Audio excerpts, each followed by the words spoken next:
107 సీట్లలో డిపాజిట్లు కోల్పోయిన వాళ్ళు ఒక దగ్గర 1000 ఓట్లతో గెలిచి ఒక దగ్గర ఏడుచుకుంటా నన్ను చంపుకుంటారా సాదుకుంటారా అని ఏడుచుకుంటా గెలిచి అదో గెలిపావా నాకు అర్థం కాదు. దాని పెద్ద ఒక గెలుపు గెలిచి 107 సీట్లలో ఇప్పుడు అంత దూరం కాదు.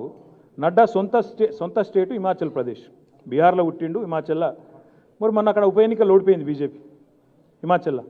అందరిగా దుప్పటి కప్పుకొని ఏడుస్తున్నాయి వాళ్ళ ఇంట్లో. నడ్డా గారి పార్టీలో నరేంద్ర మోడీ గారి ఇంట్లో అందరు దుప్పట్లు కప్పుకొని ఏడుస్తున్నారు. అందరు దిగజారిపోయి నైతిక స్థైర్యం కోల్పోయి ఇక పార్టీ పనిచేయం మేము ప్రభుత్వ పని చేయమని పండుకున్నారా? ఎవరి పని వాళ్ళు చేసుకుంటూ పోతారు. ఎలక్షన్ ఏముందా? హాయ్ ఫ్రెండ్స్, మా టుడే టుమారో యూట్యూబ్ ఛానల్ చూస్తున్నందుకు చాలా థ్యాంక్స్. మరిన్ని లేటెస్ట్ వీడియోస్ కోసం వెంటనే సబ్స్క్రైబ్ చేయండి. అలాగే ఈ బెల్ ని కూడా రింగ్ చేసేయండి. మా నోటిఫికేషన్స్ అన్ని మీ మొబైల్లో వస్తాయి. అలాగే మా వీడియోస్ మీకు నచ్చితే లైక్ చేయండి, షేర్ చేయండి, నచ్చకపోతే కామెంట్ చేయండి.